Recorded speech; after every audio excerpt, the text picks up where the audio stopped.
Good evening. Welcome to this KPCC and LAist virtual conversation about students who are caregivers and how colleges and universities can better support them. I'm John Cohn and I manage live programming and events for KPCC and LAist. Thank you so much for joining us. All of our programming is made possible by the generous support of our members. Thank you to all of you. If you're not already a member, we invite you to visit us online at support.kpcc.org/in-person. While you're there, be sure to sign up for our events newsletter to stay up to date on all of our upcoming events, virtual and in person, including our year-long Public Radio Palooza series featuring the public radio shows and creators that make the magic happen. Throughout today's event, if you have a question for the program participants, please put it in the chat section of whatever platform you're watching on. A live text transcript of the program is also available just below the chat box on the event page on KPCC and LAist websites. Without further ado, please welcome higher education reporter, Julia Barajas. Hi, thank you, John, and thank you all for joining us so much. We're gonna go ahead and just jump in. We're here to talk about something super important about student parents here and across the nation. We're gonna start off with what we know. So we know, for example, that throughout the United States, more than a quarter of undergraduate students are actually raising children. And we also know that that number is growing every year. And the other thing that we know is that even though they tend to have higher GPAs, only about a third of them actually complete their degrees. And that number actually is even lower among single parents. And we want to change that. That's basically why we're here. We also want to really make sure that we acknowledge that not all students who are also caretakers are taking care of their own biological children. They might be taking care of grandparents or siblings or other loved ones. So we also make sure that we want to keep that in mind as we continue. And so we're going to go ahead and just start there. But we're going to focus tonight on community colleges and four-year universities here in LA County and what they're doing to recruit and retain these students. And so, of course, we're going to hear about challenges, but I think more importantly, we're going to hear about resources and what we can do to make sure that we're supporting all students at our campuses. We have four wonderful guests tonight. I'm super excited to introduce them, and we're going to go ahead and just start. Our first guest is Dr. Mike Muñoz. He's the superintendent and president of Long Beach City College. Dr. Muñoz, thank you so much for joining us. Thank you, Julia. It's very good to be here tonight. Thank you. We also have Patti Lozano. She is a mom and she is also a student at Santa Monica College. Hello, everyone. Nice to meet everyone. Thank you. Thank you, Patti. We also have Zuleika Bravo. She is a mother scholar and a graduate student at UCLA. Hello, everyone. Thank you so much for having me and happy to share space. And last but not least, we have Paolo Velasco. He is the director for the, God, my brain's not working. Director of the Bruin Resource Center at UCLA. Welcome. Hi, everybody. It's really beautiful to be around so many amazing and inspiring people. Thank you again for joining us. And so we're going to start off with like a little weird icebreaker, but why not? I want to actually get to know a little bit more I want our audience to get to know a little bit more about you. And so we're going to just start off by asking you a few quick questions. One, how many children do you have? And if you feel comfortable sharing how old they are, and then are they like Team Frozen, Team Encanto, like what are they into? What are they watching nowadays? And we are going to start with Patty. Well, I have two daughters. I have a 5-year-old and a 1-year-old, and my 5-year-old is a die-hard Frozen fan. She is taking a break and giving Encanto. It's time to shine. And my little one, she came in with Encanto hard, and it's something that they have to watch on a daily, sadly. But it helps. It gives me an hour. Cool. Thank you so much, Patty. Dr. Muñoz, so how many children do you have and what are they watching? So I have one daughter. Her name is Miranda, and she's 24 years old. So I'm in a little bit of a different space. So we're all about the Netflix binging. And so we've been watching Inventing Anna. But if I'm gonna date us, our Disney, my Disney era movie with her was Mulan. So that was like her go-to. And I still to this day know all the lyrics to all the songs because that was on loop on VHS in my home when she was young. Thank you so much. That's a great movie. Paolo, how many kids do you have and what are they watching nowadays? So I have 4 children, 16, 13, 10, and 8. And the 2 little ones, they love Encanto. So, I mean, we don't talk about Bruno, like we sing that all the time. The 2 older ones, they're really into anime. And so they've been watching, I think, Attack on Titan. Very cool. Suleika, how about you? How many little ones do you have and what are they watching? I think I'm gonna have to jump on the Encanto train here. I have a daughter, she's 7 years old, and I mean, we don't talk about Bruno, it's on repeat. But she also likes the Avatar, so she's been watching that as well. Cool. Oh, thank you all for sharing. I also really like Encanto, and I binged Inventing Anna not too long ago. I probably like overplayed Dos Oruguitas, that like 2 Little Caterpillar song. Love it so much. It makes me cry. But we're not here to talk about that. We're going to talk about more important things. So let's start with let's talk about the landscape. So I'm going to turn right now to Paolo and Dr. Muñoz. If you could tell us about the students who are caregivers at your campus, so what you know about them, anything you feel comfortable sharing. And for this question, I'm going to go ahead and start with Dr. Muñoz. So thank you, Julia. So, at Long Beach City College, we've really been on a journey to really understand the student experience of our students who are caregivers. And so we actually partnered with UCLA, with a researcher from UCLA and USC to conduct a study on student parents. And so we did focus groups, one-on-one interviews, surveys. And so we got some very rich data to understand the student experience. And so there were 5 findings that essentially emerged out of this study here at Long Beach City College. And the first kind of finding that we found was that student parents oftentimes carry this stigma of being a student parent and what that means in the classroom and in the learning environment. From, just having to deal with maybe being late to class because, a child got sick in the morning, or, feeling constantly tired because they're stretched very thin. And so, really that recognizing that stigma is a barrier for many of our students. And so we're paying attention to that now. Financial concerns were really illuminated in this study in terms of being the biggest barrier for our student parents. Also, another issue that came up was the importance of bundling campus resources. So feeling like they've been, kind of bounced around different offices to get the support and the answers that they need. So there's really a thoughtful approach to what it looks like to bundle resources. And then lastly, mental health issues really emerged as an area of focus for our student parents who are trying to balance, work demands, child raising demands, academic demands. They don't have, what we learned is a lot of our student parents don't have discretionary time to dedicate to studying or some of the different student success tasks that we think of that promote student success. So we learned a lot from the study. And, I think I mentioned at the beginning, I was a single parent while I went through community college with a young child, as well as when I transferred to the university. And so many of these themes resonated for me in terms of my own experience as well. And so that's really what we've been really focusing on at the moment in terms of what we know. And more importantly, what are we going to now do with this research in terms of changing our structures and systems here at Long Beach City College to be more responsive to our parents who are caregivers and have dependents. Thank you so much, Dr. Muñoz. I'm gonna turn a little bit over to Paolo. Paolo, can you tell us about about student parents at UCLA and what you know? And I think one of the things that emerged from our conversation is that you were very adamant about referring to them as students with dependents. So I was wondering if you could first tell us why, and then just as much as you would like to share about what you know about student caregivers at your campus. Yeah, thank you. So, in 2009, our Vice Chancellor of Student Affairs partnered with student leaders on campus to create the department that I'm now director of.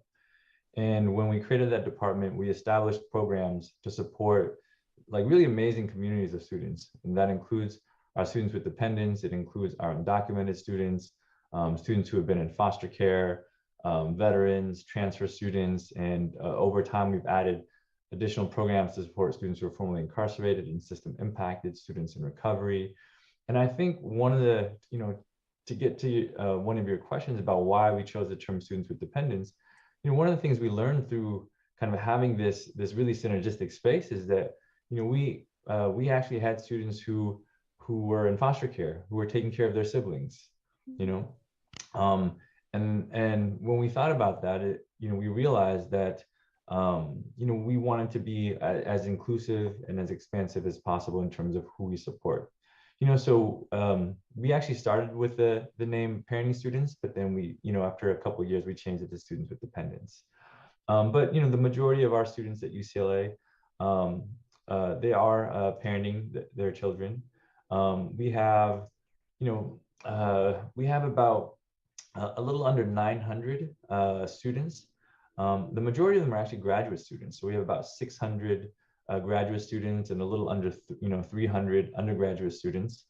I think one of the most amazing things, one of the things that I want to share, because there's certainly like challenges and roadblocks to education, but I think from my experience, having gotten a chance to work with our parenting student community, is that they're so amazing, right? Like what they bring to our campus makes our campus like different than from so many other four-year campuses who may not have these communities here, right? Like just the resilience, like the experience that they have. So they really enrich like our campus, and I think it's really been a privilege of mine to get to work with them, to learn from them, and so I think that's the thing more than anything that stands out when I think of like our parenting student community.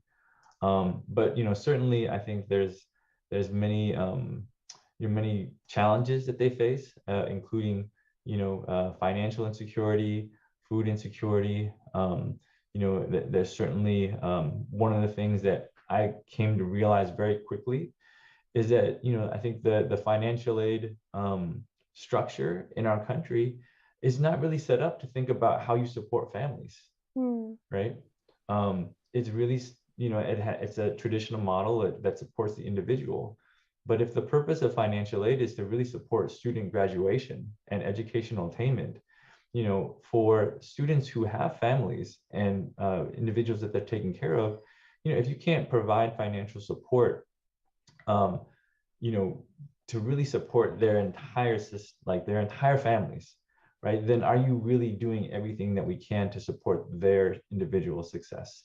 And I think so that's certainly something that we wrestle with a lot at UCLA, and so, but yeah, just again, like despite the challenges, such an amazing community of just really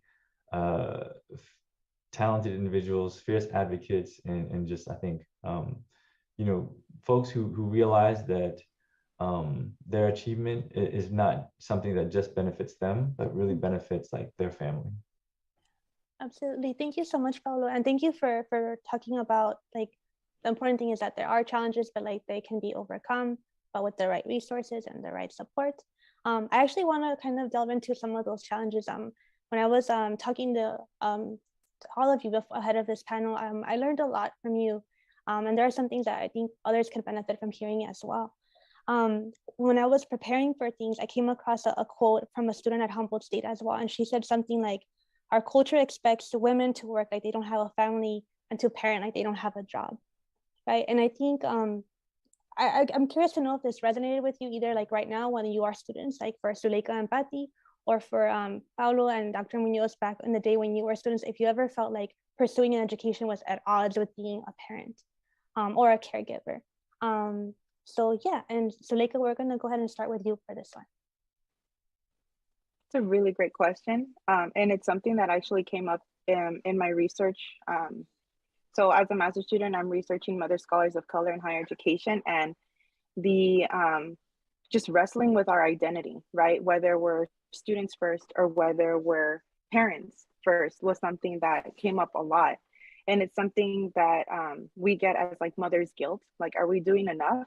Are we home enough for our kids? But also getting this academic degree will help in the long run for our children. So it's definitely something that we grapple with. And I honestly think that these gender dynamics are supported in higher education. We're expected, as a mother, I'm expected to be a mom before, you know, I should be doing like my my homework or things like that. But it's really hard to grapple with that. If I don't get a good grade, then how am I going to succeed, right? And just having faculty members not necessarily understand that or have the empathy to think, wow, like this student is doing their best despite, right? Despite everything that they're, all the responsibilities that they have. So it's definitely something that I've grappled with, and I know that others in my community have also grappled with, but that's why I stick firm to the mother scholar, because I'm a mother first, and you know, my academics come second.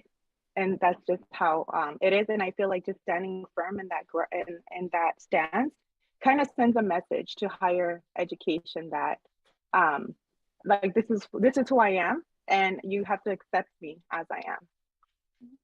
Thank you so much, Zuleika. Patty, we're gonna go ahead and jump over to you, because I know that you recently started your higher ed journey, and you were telling me about like all the fun stuff that you're kind of like working with. And I don't want to like speak for you, so if you could tell us about like kind of like how you're working like through being like an awesome mom and also like doing a job at school. Yeah, I actually want to agree with Zuleika about that stigma we have. I know that in my family dynamic, the daytime is my children and the evening is my school. And unfortunately, I'm tired at that point, but it's something that I have to push through. And you know, this may not be the case for everyone, but it almost feels like because I'm a mom and I'm doing school now that I'm a mom, I'm pursuing that now. I almost get comments that are similar to almost saying that like, well, why didn't you get this done before you started kids? And, you know, unfortunately, I didn't have that opportunity set up. I started off that way, but my life took me a different route. And now as a parent, I see it even more important. Not that I didn't appreciate education. I always did. It's just that, you know, you think you eventually will get to it, and life happens. And luckily I have 2 children out of it, but school now has to become something not only for myself, but for them. And you know, you get that pressure where it's like, you know, you didn't finish it sooner. Well, then, you know, this is what you have to go through. And that's a little tough. I'm sure a lot of people deal with that, and it becomes an insecurity, and it shouldn't have to. It shouldn't have to. You're trying regardless, you know, whether you have children or not. Your school is tough, and I know that being a mom is kind of a bit of that extra motivation. I can't fail, and I can say that I have restarted so many times. But my kids give me that resilience that Paolo was talking about as well. You just, as a parent, for some reason, that resilience kicks in, and you don't give up. No matter if you take 2 years to stop, like, and maybe you have a newborn, you keep going. Yeah. Thank you so much, Patty. Paolo, I want to go back to you for the same question. One thing I remember that you mentioned is that when you were a graduate student yourself, you kind of felt like you were like, oh, I don't know if I'm doing the best as a dad or the best as a student. And then there was, I think, either a professor or a fellow graduate student who told you something that really helped you like take care of business. Yeah, so you know, when I went back to graduate school, I was working full time.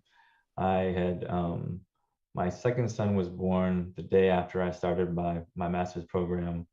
You know, one of my favorite photos is me holding, you know, him as a baby with a highlighter in one hand and, you know, hair's all like messed up, looking all ragged and everything.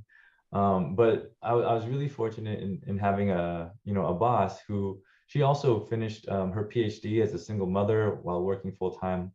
You know, one of the things she shared was, you know, you're working, you're going to school, and most importantly, you know, you're a parent. And you're never going to be perfect at all of those things at any time. And, you know, like learn to make peace with it. And there's going to be times where you realize you need to focus on your school, and that's going to have an impact on your children, you know. And I know that that's really tough. I see it. I see the guilt in our parenting students. One of the things that I try to share, you know, when we start the year or at different events, times throughout the year with our students with dependence community, is that, you know, my mom was a single mother. She went back to school at LA Valley College, you know, so shout out to the LA Valley College Monarchs, to become a nurse, you know, and, you know, it was me and my younger sister. And I remember, you know, having to be quiet because she would be studying, you know, or she would need to sleep in because she was just, you know, taking those night classes um, but I think about, even though I'm sure that there were times that I missed her, you know, and I wish she was there more, I think about just how deeply appreciative I am of the sacrifices she made, you know, for that, you know. And I know that deep down inside, I think our students with dependence, like they understand that as well. You know, they understand that like the sacrifices that they're making is transformative for them and their families. Yeah, absolutely. Thank you so much for sharing, Paolo. Dr. Muñoz, you mentioned earlier that you started your higher ed journey at a community college. You were actually at East Los Angeles College and Fullerton College, I believe, before you moved on. And I guess like two things actually. And then you also mentioned that you experienced food and housing insecurities all while raising your daughter as a single dad. And so I want to hear about that. But one thing I've been meaning to ask is like, when you walked into community college where you're like, I'm going to get a PhD and like one day I'm going to run my own school. I kind of just want to hear about that journey because I think it's so inspiring one, but I think I was talking to my editor about this before the panel, just like, I don't think community colleges get enough like respect for like what they offer. I want to hear just like, were like what compelled you to start your journey at community college, and then what helped you stay like and continue to pursue your education? So I think for me, what really compelled me initially was I wanted to get a better paying job. You know, I was a single father when my daughter was about 15, 16 months old. Her mother dropped her off on a weekend and just didn't come back. And so all of a sudden I went from being an every other weekend dad to being a full-time dad with a child and still in diapers, right? And so I enrolled in the community college with this aspiration that if I did this, this was going to translate into a better job. But if I'm going to be really honest, I had really low self-esteem. I had experienced some trauma as a young person. I was dealing with coming out at the same time. And so just a lot of things were happening at once. And what community college did for me is it didn't only put me on a path to a better paying job, but it really was a place where I began healing through the support of programs like EOPNS, my counselor. And I always talk about education being more than just a better job, but a form of liberation. And I think for me, I was liberated from a lot of stigma, a lot of guilt, a lot of self-doubt. And so through kind of this community college journey, my self-confidence increased and my aspirations grew. So initially where I showed up because I just wanted to get a medical assistant certificate so I could work back office in a doctor's office, you know, I started thinking about my aspirations in terms of transferring. And then at first it was at Cal State, and then no, I can transfer to a UC, and that's how I ended up at UC Irvine. And so I think, again, it was those supportive relationships that I built with my counselors, because the truth is they saw things in me at a moment in time I didn't really see in myself. And so I attribute a lot of my success to those nurturing relationships, right? Those counselors that invested in me. I also, and I think that's why I'm so adamant now as a college president, that as much as I appreciate the individual impact that counselors make or a professor can make, it needs to be more than individuals. It needs to be the system and structure that is responsive and meets the needs of our students.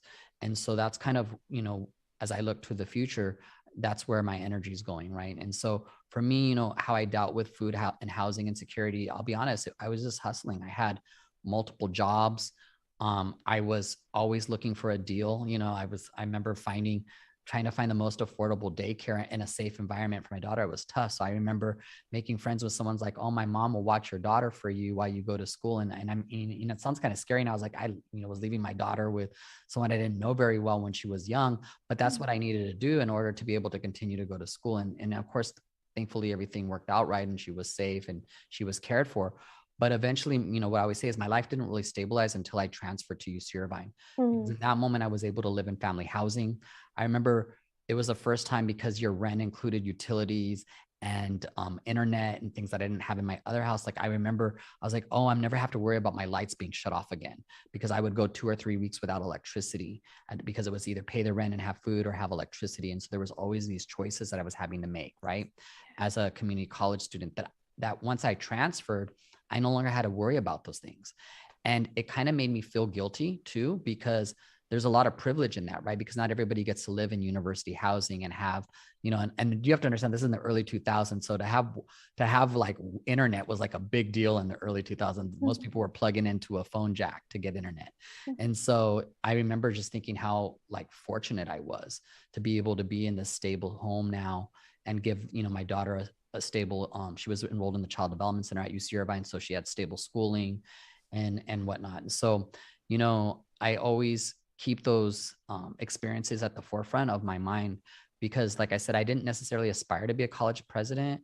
You know, I initially, if you asked me what my dream job was, it was the associate dean of student services, because I remember my associate dean being over student government and I wanted to be like him. And so that was my dream job. But over time, you know, just like my educational aspirations increased, so did my professional aspirations. And for me, it's about impact and recognizing that in these roles, especially the one I'm in right now as a president, I have the ability to create impact. And so that's what I'm striving for. But, you know, to my colleagues here on the line tonight and my, you know, just, I want you to continue to be open to your greatness and the opportunities that lie ahead. Because again, sometimes we think, oh, you know, just because we're dealing with what we're dealing with in this moment, oftentimes that can limit our aspirations. And so I want you to, you know, I wish someone would have told me when I was younger, like, you know what, don't be so close to opportunities. Be open to all that life can offer you, because at times it's hard to kind of have that, that inner voice that tells us, you know, yes, we can go after that. Like, I don't think I could have ever proclaimed I'm going to be a college president at 24, right? That just was not in my vocabulary, but I want it to be in your vocabulary.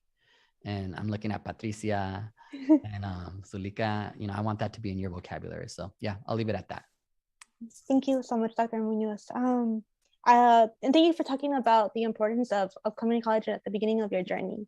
Paolo, can you tell us a little bit about the overlap between community college students and transfer students at UCLA? Yeah, so I think for our students with dependence community, you know, around 80% of them are of our undergraduate students with dependence are coming as transfers, you know, and so I think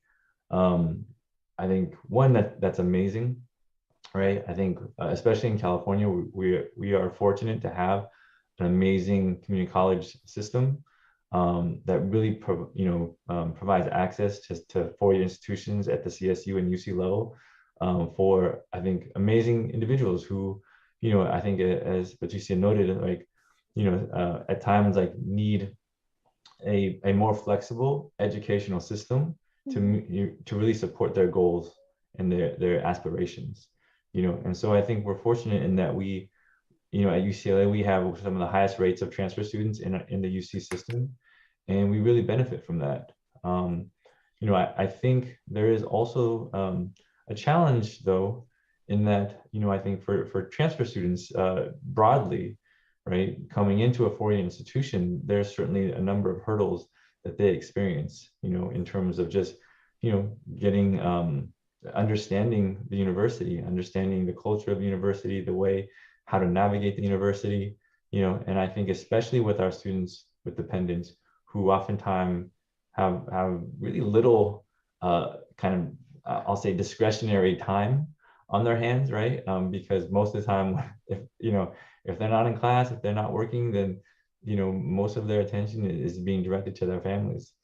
And yet, I think one of the things that I found, right, and I think Zuleika is a perfect example of this, is that you know their aspirations oftentimes do include more than just themselves and their families, right? Like their goal is oftentimes to create change at the organizations and institutions that they're a part of, right? And so there's this, in some ways, there's this struggle, right, where you know, as a transfer student, you're typically only at a school like UCLA for 2 to 3 years, right, before you complete your degree, you know, and so how do you understand the institution enough to make change, right? And how do you connect with, you know, those allies and those individuals who will support you and listen to you, and so I think that's something that I know we've really tried to take steps to support and to, so that our students, our student leaders really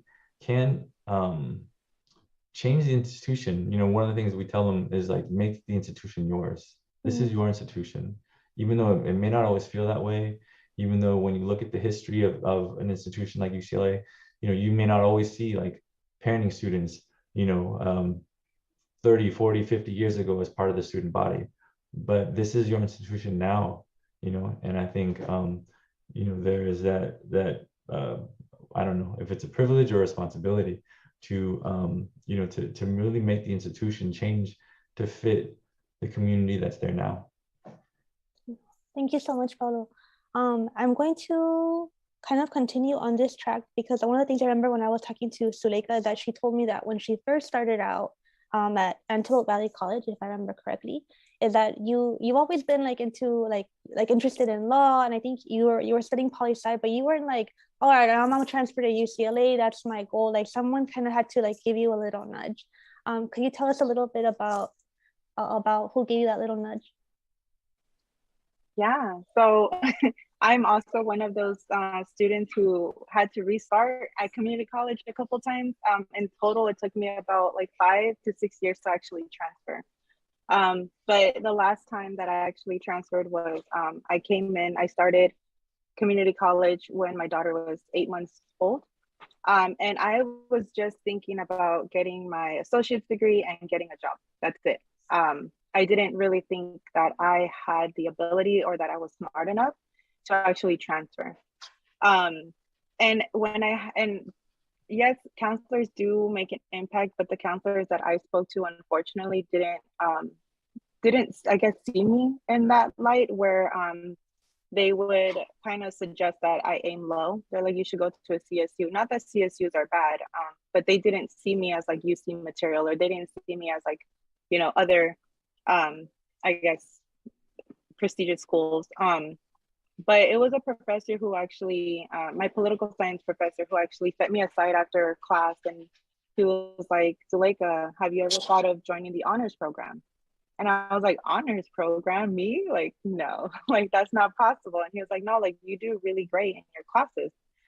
You should think about joining. He's like, just bring your GPA a little bit up.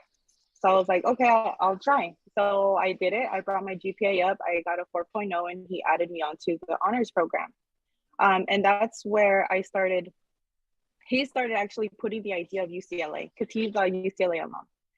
And it wasn't until then that I actually started thinking, hey, why can't I go to UCLA, or why can't I go to the UCs or other, you know, schools that I like. He sees potential in me, so maybe he sees something, I don't know. But yeah, it was honestly him who put that idea in my head. And he was also the one, I accidentally missed the tap. I was going through a lot of stuff during the time that I was supposed to transfer. And the TAP program, the Transfer Alliance program, I actually missed the deadline for that.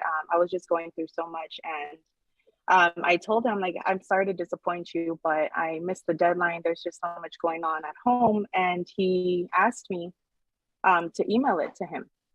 So I emailed him my application, and he printed it out and he drove to UCLA to turn it into admissions for me. That's someone who actually like really, that surprised me, because I was like, I never thought that somebody would believe in me so much, right? To actually do that. And yeah, because of him, I applied to all of the UCs, and yeah, I mean, I don't, I kind of feel like what Dr. Muñoz said is like, I really attribute the success that I've had in my higher education to not only him for pushing me to apply to the UCs, but also other professors who also were pushing me to become like president of the pre-law club. So, you know, I became president of the pre-law club. I started doing these things because they saw something in me that I didn't see at the time. Thank you for sharing, Delekas. Betty, we're gonna turn to you again. And actually I have two questions for you. My first question has to do with why did you decide to, like, I'll start with one. Why did you decide to go to Santa Monica College? I know you're studying business, right? I want to know like how this fits into like your goals for yourself and for your family. Yeah, so I started off straight out of high school and went to Cal State Long Beach.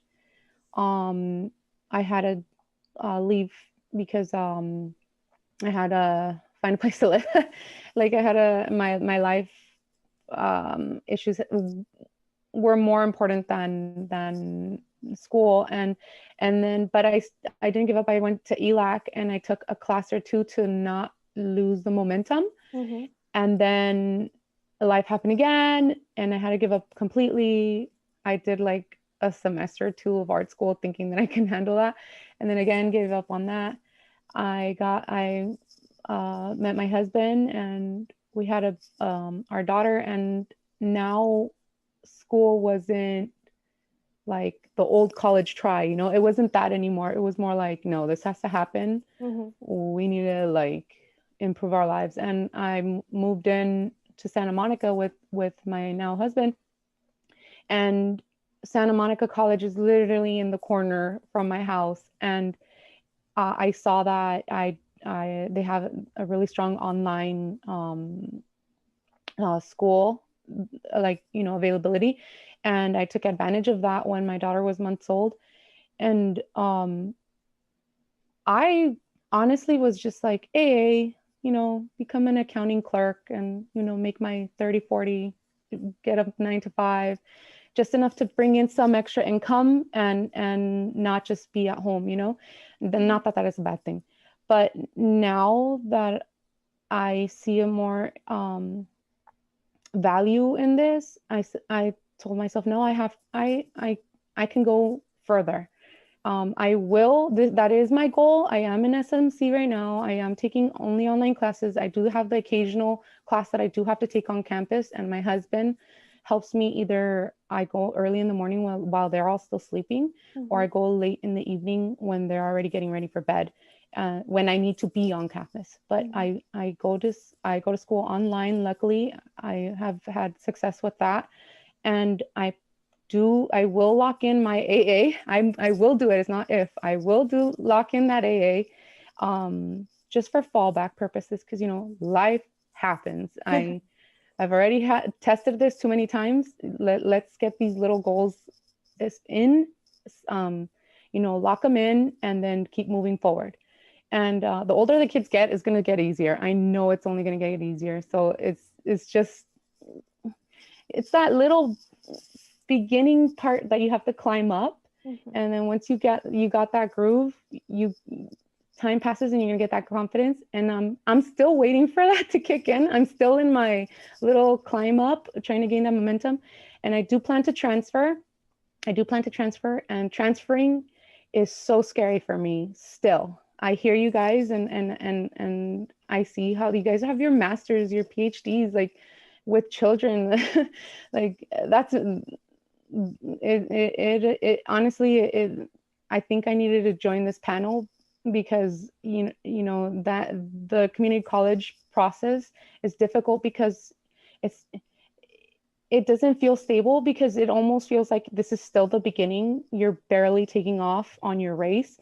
And I feel like it's going to become more real once I transfer. But once I transfer, I plan to transfer to CSUN,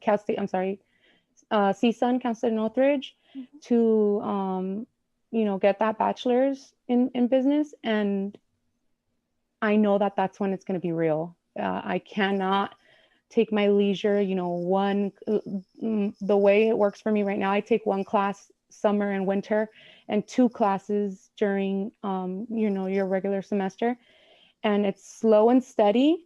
But once I transfer, that has to pick up in order to keep that momentum. And there's a lot of fear in this, but that's the goal. And SMC is very, very supportive. And I'm not really in there, what can I say, that I'm talking to counselors and stuff as much as I wish I could. Any second I get to give for school, I do it, but I don't go an extra mile because my kids are so little. But without doing that extra myself, it's been so convenient. So I don't know if I ranted, but you didn't. Your answer is perfect. But I have another question for you, because I was thinking about, you mentioned that when you were in your I think it was an in-person statistics class, you were like surrounded by like younglings, teenagers, by the youth. You're feeling a little funny. You're like, oh, and then you told me that you're kind of like, you were scared to ask questions, but you've changed since then. You were telling me like, I'm like, I put my question out there, I don't care anymore. Can you tell me like why do you think you changed? Why are you throwing all your questions in there now? These were all 18, 19-year-olds that, they're getting their stats class out of the way and moving on. And these girls were getting like straight A's. They weren't going to take a B. They talked about how, their GPA has to be maintained. And I'm like, and I happened to sit in the middle of all of them. And I'm like, if they only knew I'm in my 30s, like this is like the 5th time I'm restarting this. It pumped me up to, I guess motivated me to keep up. And I said to myself, like, who cares if I'm in my 30s? I'm keeping up with these little 19-year-olds, and I'm gonna, push forward. And I got a B+ for a stats class that I took in the summer that is meant for 17 weeks down to 6. I think I nailed it. And if it weren't for those girls that, so young and so motivated, which is awesome, that kept me going. And you don't really get that online. You literally have to use your own resilience. But in person, it's nice to see that. I think I just happened to sit in the right seat. But yeah, that did work. You had to drop all guards that you have and be like, I got to get this grade no matter what. Cool. Thank you so much, Patty. Thank you. We're going to shift over now to talk a little bit about resources that are available for students like Patty and anyone else who wants to like pursue higher education. So we're actually gonna, I'll turn to you, Dr. Muñoz. One of the reasons why I really wanted you on this panel, I remember like the very first time I saw you was at another panel, and you were just talking about like that, like to me, it just seems that like Long Beach City College does not give up on its students, right? There's something, a conversation that I had with Patty earlier about how you feel like, oh, you're gonna be a forever student and it's kind of all on you. But at Long Beach City College, when students don't re-enroll, what happens, Dr. Muñoz? Because one thing I know, like you're super into data and you like keeping track of things and case management. So like tell us, like if you see that a student doesn't re-enroll between terms, how does your team respond? Thank you. So you're right. We are really mining the data here at Long Beach City College to find our students who need that additional support. And so one of the things that we've been doing is we're looking at between terms who was previously enrolled and then who didn't enroll for the next term. And then we're actually trying to look at specific variables and find ways that we can support them. Like what are their obstacles? What might be some of the barriers that are holding them back? And so, as you know, we're in a totally different landscape right now because of the pandemic. And so as we were doing this kind of unit analysis and data mining and identifying buckets of students to reach out to, we started listening to them. And so many of our parenting students, or I'm going to start using Paolo's terminology, students with dependents, many of them were identifying childcare issues as a barrier for them to come back. And so we decided to prioritize our HERF dollars, which is the money we received from the federal government to support the colleges and students through the pandemic. We decided to leverage some of these HERF dollars with additional childcare grants. So we basically told students, okay, if you have these barriers, let's almost like remove all the barriers for you. So if you have technology, we're giving you a hotspot and we're giving you a Chromebook. If transportation is an issue, we're giving you a unlimited bus pass for Long Beach Transit. If childcare is an issue, well, we're going to give you an additional grant on top of all the other additional financial aid we've been giving. We'll give you an additional grant just for childcare assistance. And so we've been very focused on understanding and listening to our students as to what barriers they're facing right now, and trying as much as possible as a system, as a structure, remove those barriers for them. And so I think, that's really what we've been focusing on. And so a lot of it is, how do we identify students? And so one of the things that we're doing that I'm really excited about in coming terms that's very different is we've implemented a pre-registration survey, which means every time, because people would ask me like, well, how many unhoused students do you have, or housing insecure? How many student parents do you have? How many, systems and practice students do you have? And it's like formerly incarcerated. And I was like, we have estimates. Well, estimates only gets you so far. Yeah. And so through our pre-registration survey, we're now going to be able, it's almost a census every term. We're going to be able to identify all of our most vulnerable student populations so that we can then begin to bundle services for them, just like that research study suggested that we start doing. And so I'm really excited about that, because I think identification of student parents, or students with dependents is very important, because right now the old model is you throw up a CalWORKS flyer or a CARE flyer and students have to come in and self-identify. Now I want the system to be designed in a way where we're proactively reaching out to our students with dependents and saying, hey, we've bundled all of these services for you based on what you've told us you need to succeed. Thank you so much, Dr. Muñoz. Paolo, we're going to shift over to talk about UCLA. One of the things I really encourage, and I'll put like a little Twitter thread with different things. But I love the Students with Dependents Instagram account. It's beautiful. It's like super cute. But there's so much more happening in addition and aside from the Instagram account. So this is your moment to show off, Paolo. I want to hear all about the Students with Dependents program at UCLA, including the Little Bruin Clubhouse, please.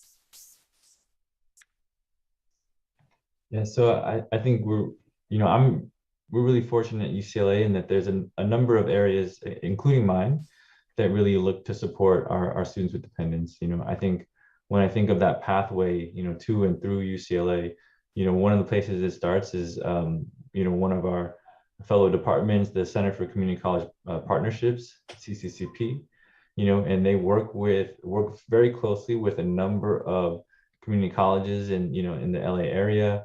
They identify students in those, in those colleges, and they have specialized programs, including, a program for parenting students, and they bring them, to UCLA's campus, help them with, thinking about how to become competitive applicants to four-year institutions, whether that's UCLA or another institution, and then for those who end up actually getting admitted to UCLA, many of those students will go and work with CCCP, and go back to the campuses that they came from, so like that's a beautiful program. And then, with the Students with the Dependence program in the BRC, the way we think about this is almost at three levels. One is working individually with students. So we have a designated staff member who really is an expert, at working with this community. Really takes the time to understand like the needs, because the needs are always changing, right? Like the needs of 10 years ago are not the same as the needs of today, but to help students connect with resources across campus to help them transition. We have students who are coming from all across the state. And, I know that sometimes some of those challenges can be, hey, I have social services, but I'm switching counties, and like, how do I make sure that that transition is seamless? Because we really rely on this for our basic needs, so really just helping the students navigate the campus. And then kind of the next level is really about building community. So we want to have a number of programs and events, a welcome reception, our parenting student graduation, that really helps build a community, because this is an invisible identity. You walk on our campus and you don't know who is taking care of children and dependents, and so it can be challenging. And even though I said we have, like close to 900 parenting students, we have 40,000 students total. So they really are a small percentage of our larger student body. And and we want to make sure that they can find community, because I think one of the things that is really supportive and is just being in community with other students with dependents, with other like single parents, and you can see how much they rely on each other, how much they give each other strength, right? And so I think that's really critical. And then like just the Instagram account, like highlighting like just the beautifulness of students and their families, like that's coming from our students, right? Our students run our Instagram account. I would be terrible at it. One thing that I want to mention again is like the Little Bruin Clubhouse. What is it? Because there's childcare, right? And then like, what does the Little Bruin Clubhouse provide? Like in terms of like allowing students to participate in like fully in campus life. I remember that's something that I really loved about a conversation. Yeah, so I think one of the back in like around 2016, our some of our student leaders they initiated a referendum, and basically sought to, for lack of a better word, tax themselves, right? So that they can support a number of different social justice initiatives. And one was the Little Bruin Clubhouse. One of the things that student leaders found is that, if you're a parenting student, like you don't always have time to go, to like meetings in the evenings or after class, because you got to go back home and take care of your children. And so Little Bruin Clubhouse is, for it's a free resource for students where they can bring their kids, to a space where you have, caregivers, like designated staff or caregivers. And that way you can, go to a student org meeting or go to the library, or, or sometimes we even have like evening classes or research opportunities. That's really important, because so much of, being a student is not just like be sitting in that classroom, but it's also like learning from, the other students and engaging in advocacy and leadership, and so I think that's something that the Little Bruin Clubhouse that we have really provides that opportunity for students to fully, take part in UCLA life. Perfect. Thank you so much. Thank you so much, Paolo. We're actually going to transition now to questions and our Q&A session. We have a couple questions already. The first one is going to be a question for Zuleika and Patricia, or whoever wants to jump in. I'll probably choose one of you guys. But the question is, if you could go back in time, what do you wish you'd known about college before you enrolled? Like that's like, that's always something we think about, right? And then how do you uncover resources that like help you succeed? So I would like to hear first from Zuleika, and then we'll go ahead and bug Patty again. That's a really good question. I would say the transition from community college to a four-year university is insane. Because community colleges are usually semester-based, so you have 16 weeks, right, to do all these things. And when I transferred to a quarter-based system, you have to do everything in 10 weeks. So I think that was the hardest. And I wish I would have known that. I was just excited. I'm like, UCLA, yes, let's go. I had no idea about the quarter-based system. And I think learning about that and just adjusting to that was very difficult, especially as a parent, because A lot of the UC systems aren't necessarily parent friendly because a lot of the classes are in the morning. So it's very tough to find evening classes. As Paolo mentioned, that's where the little Bruin clubhouse kind of steps in. And so just trying to find that balance, I think is very difficult. And I wish I would have known that beforehand so that I can prepare myself for that transition. But again, the community-based aspect of the Students with Dependence program really supported, because I knew that I wasn't the only one going through that. So just sharing that experiences with other parents really helped in that process. Wonderful. Thank you so much. But is there anything that you've already learned that you kind of wish you'd known before? Like, yeah.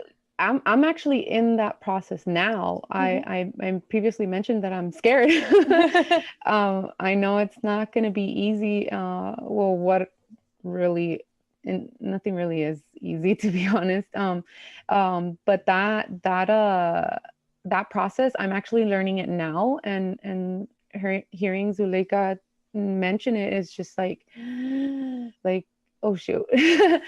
But I'm gonna make that effort to push through it. I'm glad that I'm learning it now, and you know, take note, anyone who is out there and in the same position. You know, I definitely need and will be researching it a lot more, just so I can be aware, because I do have that 1-year-old, and you know, they hit that 2 and 3 years old. It's crazy. But I am in that process. I will make the effort to prepare myself, and luckily I'm catching it now and part of this panel and hearing it firsthand. And I mean, you got 2 examples, 3 possibly more, you know, that they did it.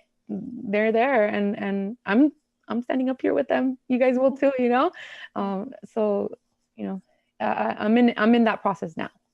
Wonderful. Thank you, Pati. And I guess like maybe I always do like 3-part questions, so I apologize. But the next question is also like it's about budgeting, right? Like we said, like already, like budgeting for college is already tough, like, but then you add an element of you're a student, you're a caregiver, right? So I wanted to hear, I'll throw this back again to Zuleika, but if Dr. Muñoz or if Paolo want to jump in about like how are you budgeting for being a parenting student, and then our audience also wants to know like where can you get money beyond FAFSA, like where, like, yeah, because we need money to make this happen, right? So like how are you budgeting? So Zuleika, we'll go back to you, and then we'll move along, please. Thank you. Yeah, budgeting is something I struggle with all the time. I'm not good at at that, but I try to make the most of what I have. So I think my situation is a little bit different. I was an undergrad. When I was an undergrad at UCLA, you get an additional parenting grant that is from UCLA. There are some other UCs that have that, but some don't. So I would definitely look into that as well. So the parenting grant definitely helped a lot in that journey, plus some of the scholarships that I was able to obtain, some merit scholarships. But also I would say CalFresh. CalFresh has helped so much in terms of like, you know, groceries and supplementing that extra support that we need, right, in the family. But there are some resources that community colleges and definitely like the UC systems do have financial resources that will help you budget out, right, your income and see what you can do. But I do want to say that there is work too. Being a student worker has also supported my journey. I've worked all 3 years that I've been at UCLA, and that extra income does help in terms of like emergencies or just trying to pay just for extra things. But definitely utilize those resources either at the community college level or, you know, at the university level, because they're there to support you and they're there to help. But I would definitely, again, look into what grants the schools that you're looking into offer for parenting students, because I know that California passed a bill that supports the Cal grants. So you can get extra funding as well when you transfer. Okay, thank you so much, Zuleika. Paolo and Dr. Muñoz, is there anything else that you'd like to add in terms of like budgeting or like where you can find financial support in addition to FAFSA? Sure. So I'll just kind of jump in. Thank you. At the community college system, I think we're seeing an expansion of basic needs centers that, and they're called something different on every campus. So you kind of have to research it on your campus. But so for us, we call it, the Viking Vault. And, our Office of Basic Needs, we give out gift cards. So we don't just have, the food pantry where you can get a bag of groceries, but we even, if you're experiencing specific need, we'll give you gift cards to grocery stores. We also are looking at other forms of support. So I think really contacting your campus's Office of Basic Needs or whatever that structure looks like at your institution is really important for those that are listening and tuning in. The other thing that I think is important to know is that in California community college system, they've given us more flexibility with what we call our student equity dollars. Mm-hmm. And so like for us, we set aside some of our student equity dollars for emergency student aid. And this is different than the emergency student loans that have historically existed on different colleges and universities, which is money you have to pay back. Right. This is just emergency student aid that you don't have to pay back. And so if you are experiencing a situation where you can't pay a light bill, or you're looking at you had a roommate and a roommate moved out and stiffed you for the rent, and you're looking at, potentially having to leave your apartment, we'll help you with that 1 month's rent, so it's not, ongoing rental assistance, but these kind of just in time needs and support. So I think, again, it'll look different from campus to campus, but there should be, similar supports across the California community college system. Like I said, I think, and that's something I think a lot of students don't realize, that there's that support. And then lastly, many of our campuses are starting to partner with organizations like Jóvenes or LA Room and Board, which are actually providing transitional housing support. So like where you actually can get rental assistance and live in kind of one of these transitional housing programs where you are pretty much covered with stable housing while you go to the community college system and move through our system. And so again, it looks different campus by campus, but I would encourage you to come to Long Beach City College and we'll make sure we connect you with all those services. But I think, like I said, those are some of the newer services that I think that have really come to the forefront in the last couple of years of the community college system. Perfect. Thank you so much, Dr. Muñoz. We're actually going to get close to closing up our event. So I'd like to kind of go give you all a chance if there's anything else you want to add that I didn't ask you about that you want to throw out there. But also if people want to either follow you on social media or contact you, we'd love to help build those connections. So yeah, we'll bring it back to Paolo. Paolo, is there anything else that you want to add? And then also, how can our audience members stay connected? I think listening to Patricia, just talking about her journey, and I think both hearing the aspirations and maybe even a little bit of the fears that are there. One of the things that I've really seen during my time at UCLA is that there's no one path to success. And I think there's probably no community that better exemplifies this than our students with dependence community. We have students who were formerly incarcerated, who were veterans, who were, formerly, who were in recovery, who were taking all of these paths. Sometimes, I had one student who, he was 60 years old. And he came to me because the UCLA has this online alcohol education class that all incoming students are asked to take. Mm-hmm. And he was like, Paolo, I tried to take it, but there was something wrong. But honestly, I'm 65 years old. I have my children are in their 40s. I really need to take this. And I was like, no, I'll wave you out of it. But, but just, and then having a chance to get to talk to him and to know him, right? And this is someone who's in their 60s, whose life, who had this full life, but at one point he decided, no, there's still something that I want to achieve, I want to attain. And then now he's, or this was years ago, but he graduated from UCLA. What a beautiful story, right? And that's happening in all of our institutions. Of course, there's more that we can do because there's even one example of a student whose dreams were not attained. Mm-hmm. Because really of our inability to meet them where they're at, right? To not do what we need to do to support them, but and that exists, and so we can always do better. But again, there's so many amazing students and on their amazing journeys, and I think again, just, for parenting students who are out there who are thinking about this journey, like, like wherever you are, you are an inspiration to you and your family. And I hope you just understand that and know that, and just keep on going, because you really are amazing. Thank you so much, Paolo. And also, like, do you have a social media account where people can follow you, or an email or anything that you feel comfortable sharing? The UCLA Bruin Resource Center, also the UCLA Students with Dependence Program. You can follow us on Instagram and on Facebook. Okay, cool. Thank you so much. And then, Pati, any last words that you want to share with the audience? Yeah. I'm just going to retouch back to the financial side of budgeting. There's plenty of options. I know books can get expensive. I myself, because I've been starting over a lot, I have issues with financial aid, and it's like I'm pretty much, my financial aid just waives my classes, and I'm on my own for my books, and I rent my books, and I don't care if I buy books that are used. I don't mind that bent corners, highlight, all that stuff. You kind of give and take. A brand new book is not necessary. Don't worry about that stuff. There's plenty of resources. They mentioned. Have no fear of renting. I discovered it, and I went from having to purchase a book that was like $250 to $35, and months of time to return, so you don't have to worry about fees and stuff like that. I just really want to say this, like, I restarted so many times from the moment I graduated high school to now.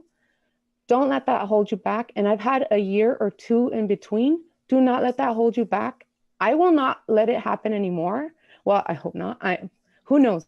I might start over again, but that space in between, you might just need that to focus the next time you start over. And the next time you start over, you do come in stronger. So don't give up. Keep going. I'm 33. I'm not ashamed to say it, and I'm still an undergrad, but I will get there, and my kids will benefit from it. You will benefit from it, and just stick to it. Don't let it go. And if you do, make sure it's you'll be fine. Make sure you're fine. But if this is what you need to do to move forward, don't let go. Just don't. Thank you, Pati. Is there and feel free to say no, but is there a social media account or anything that you feel comfortable sharing if anyone wants to connect with you? Well, I'm not that big in social media anymore. I'd give you my Instagram, but I won't promise you I check my messages, but you can definitely email me if you want to connect. I won't mind. It's just like my name, Lozano Patricia. The number is 812@gmail.com. If you want to just hey, how you doing? How did you do that? I'm up for answering, if you need that help. You might help me too. Wonderful. Thank you, Pati. Thank you for sharing that. Yeah, no, thank you guys. Dr. Muñoz, any last words, and how can we follow you? So just kind of in closing, I didn't mention this in the beginning, but I want to just tell all the students with dependents out there that are listening, stay motivated. I know at times it's hard to keep our buckets full because we're constantly filling other buckets. But stay motivated, because it's not just education is just not transformational for you, but it transforms your child's life. For me, I didn't mention this, but my daughter, my 24-year-old daughter, just finished with her master's degree from San Diego State this past summer, and she's teaching English at San Diego State and Cuyamaca College.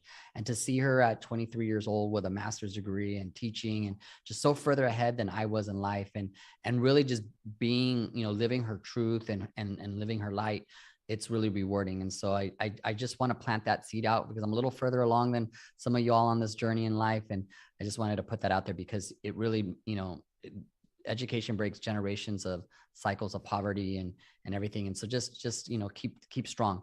And then you can follow me on Instagram and Twitter. My handle is just at Dr. Mike Muñoz. So the @ DrMikeMunoz. Wonderful. Thank you so much. Suleika, any final thoughts? And then if we want to reach out, how can we do that?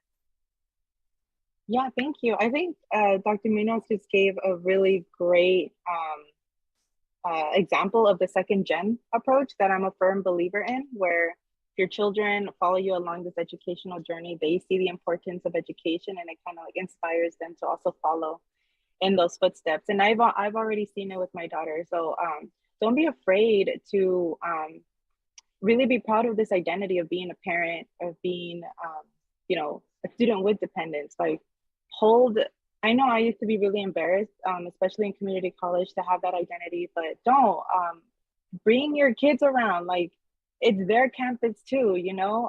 And I make sure to make that statement when I'm at UCLA, like, hey, if you accepted me, you accepted my daughter too. Like, she's coming along with me. So definitely be proud of that, right? Because you have something that the education system desperately needs. They need diversity, and you are that, right? You are adding more wealth to the education system. And then yeah, I'm my handle is so funny. Don't laugh. It's my Instagram is academic rebel. Don't laugh, y'all. Like, but yeah, if you want to follow me, you can follow academic rebel, or you can email me at zbravo@g.ucla.edu. Wonderful. Thank you all so much. And I'm so sorry, actually, like, it's to my mind, the photo that when you guys, if you're here at this panel, you signed up for, there was a beautiful photo that Paolo shared with me about a graduation ceremony at UCLA. Paolo, do you want to tell us quickly about that photo that you shared? Yeah, so one of the things that we have is probably my favorite event at UCLA is our parenting student graduation. We buy caps and gowns for the for the children, and is so loud. Like, we have a keynote, but no one can hear the keynote because babies are crying, kids are playing their video games, people are walking in and out. But it's life is beautiful. It's such a beautiful event. It's my favorite event on campus. And again, just to see, like, parents, students with dependents, like, bring their families up on the stage, and just and knowing, like, you can see there that they realize how much, like, that sacrifice, how much it's worth, right? To be able to share, like, this beautiful moment with, like, their children and their families. Thank you so much. Well, at our panel, we went a little over time. Thank you all for staying with us. Thank you again, Dr. Muñoz. Thank you, Patty. Thank you, Zuleika. Thank you, Paolo. And thank you all for joining us tonight. This is my first panel, so I apologize for any weirdness. I'll get better. And also just a big shout out to everyone at KPCC and LAist, the people who have made this happen. I want to make sure I have everybody's names. So I wrote it down because I don't want to forget. John Cohn, thank you so much. Tony Federico, Rebecca, Stumi, my editor Ross, and also my colleague Adolfo Guzman Lopez. He was the one who told me about the program at UCLA and kind of like helped bring this forward. So just thank you all, and thank you again, audience members, for joining us on this extremely important topic. You could have been doing anything else on Wednesday night and you're here. So thank you, and we'll be in touch. And if questions that didn't get answered, I will be looking them up and responding. We want story ideas. We want to hear from you. So thank you and have a wonderful night.